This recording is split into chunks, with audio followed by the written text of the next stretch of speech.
Kalodi at welcome back na naman po dito sa channel natin. So ang presentation po natin ngayon ay pahabol lang po kasi marami pong nagtatanong kung paano ba ilagay ang keycard switch sa outlet kung sa bahay lang. Kasi ang part 2 kasi natin, iba yun. Sa motel ang design doon kasi mga brands sa circuit breaker po ang part 2 talaga natin. Ito ngayon, pahabol lang kung paano ilagay ang keycard switch sa outlet. So dito na po yung diagram natin na nilagay. Tapos naglalagay na tayo ng dalawang utility dito para lalagyan po sa outlet. Tapos ang keycard switch natin. So ito na po ang keycard. Nilalagyan ko na ng wire ang keycard natin. So kung mapapansin nyo ang keycard natin, so pahabol na lang natin ito sa hindi pa nakakita sa previous natin na keycard switch. So ang terminal po sa keycard, tatlo lang po ang terminal na makikita mo. So sa diagram, nilagyan na natin ng in, out, at in. So ito yung in, out, at saka in. Tapos nilagyan na rin natin ng mga indicator na W na white. Ito yung white. Tapos yung red sa out. Ito, red out. So tayo po ang naglalagay sa wire. Tapos yung B na black dyan, ito yung black. Tapos kung makikita nyo, dalawang wire po ang nilagay ko dito sa neutral natin. Dito na white, W.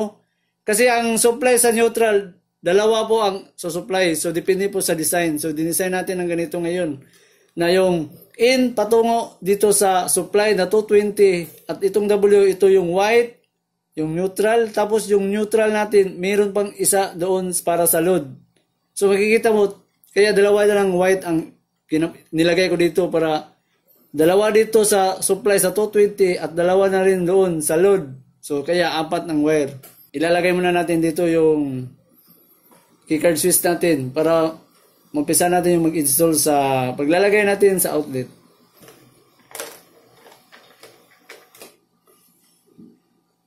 So, yan. Tapos, lagyan natin ng takip. Yan. So ito na po ang wiring, tapos lalagyan natin ng wire patungo dito sa supply. Din natin nalagyan ng wire. So ilalagay na natin dito yung wire natin sa line 1 at line 2. Lalagyan na natin ng wire, tapos maglalagay tayo ng wire patungo doon sa distribution natin sa outlet.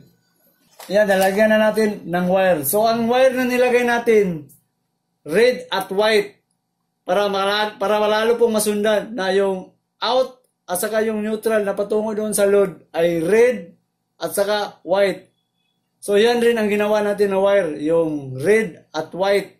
Tapos sa kabila naman yung white at saka yung black. So itatapping na natin kasi meron na tayong mga wiring na nilalagay. So ang gagawin natin dito ngayon, uunahin natin yung neutral dito na white at saka yung in na input patungo dito sa supply na 220. So makikita naman yung black at saka white. So hahanap ka lang dito ng ito yung black at ito yung white. Yan. So itong dalawa, ito po ang sa supply. So diyan muna natin lagay. Ito yung black and white. White at saka black na supply patungo sa supply dito sa circuit breaker natin. So itapping natin ito. So ito yung black. Yan. Tapos ito yung white. So yan po, itatapping natin. So, ayan po, natapping na natin yung black at saka yung white. Tapos, ang isusunod natin dito, ito na naman, yung black, yung white at saka red. Itong white at red, nagikan dito po sa keycard natin. So, ito yun, yung red at saka yung white na patungo doon sa load. Ito. Tapos, yung wiring natin sa outlet, ginaya ko na rin. So, susundin mo lang yung color na inilagay natin sa load na yung red, ito yung red, ganyan. Tapos yung white dito sa white. So ganyan na po ang tapping ngayon. So ayan, na-tapping na natin yung red at saka yung white.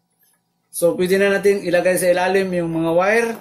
Ito na po yung outlet natin. So ang tugang na outlet. So makikita mo sa likod, ginampiran na natin ditong line 1 at saka line 2. So dito natin ilalagay yung wire. At susundin na natin yun, ang white at saka black. So, lalagyan natin ito ng wire. Ito yung black. Sundin na natin yung kulay. Yan, black.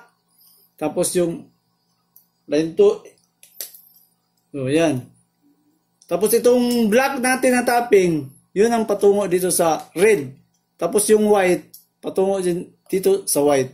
So itapping natin. So yan, natapping na natin yung white at saka itong black na nakatap sa red. So nakikita naman dyan, black at saka yung white. So pwede natin i-cover po ito. Yan, lagyan natin ng cover. So ito yung cover. Yan. So tapos yung isa namang outlet. So may nilagay, ang ilalagay natin dito. So nagpikita tayo, 3 gang po ang ilagay natin. So 1, 2, 3. So nakasiris sa taas at nakasiris rin din sa jumper sa baba para masupplyan po lahat. So ito ang ilalagay natin dyan.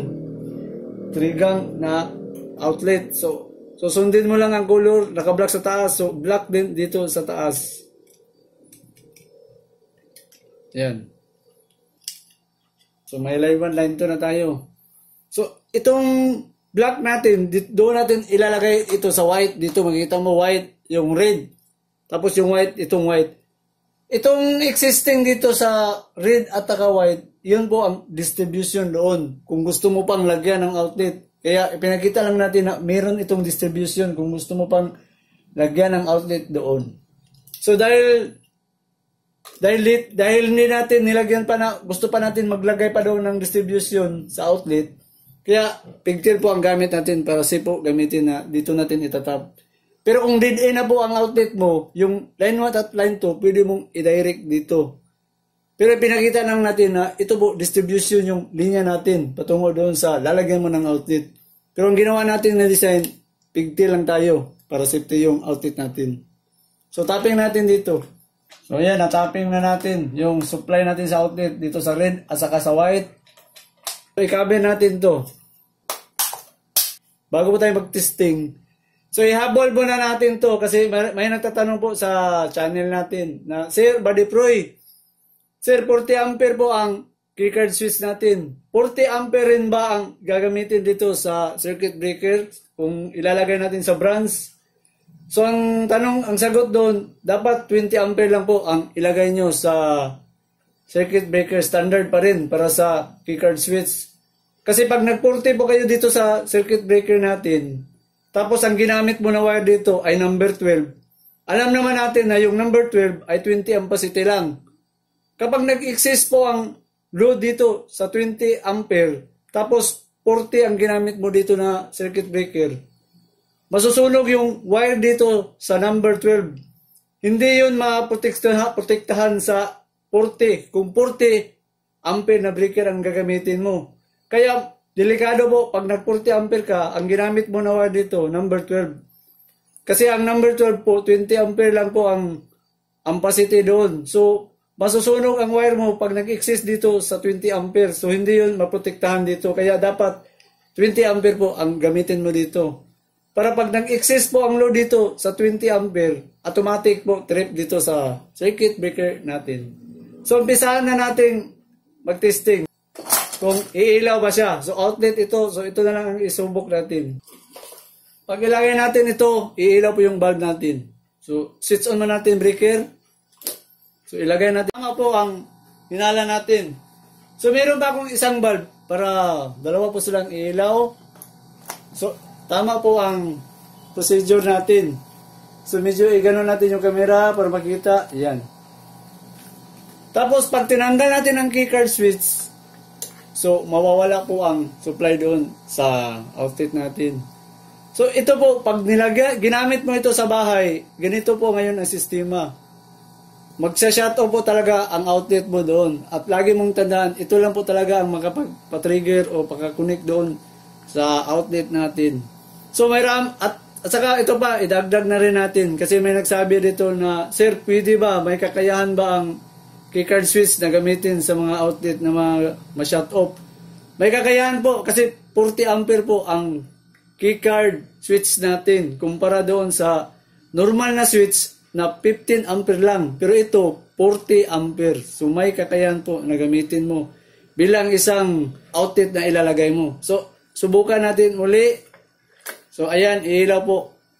Pwede mo siyang mailaw. Pwede mong gamitin, ilagay mo na lang doon. Pero kung tatanggalin mo na, Wala nang supply.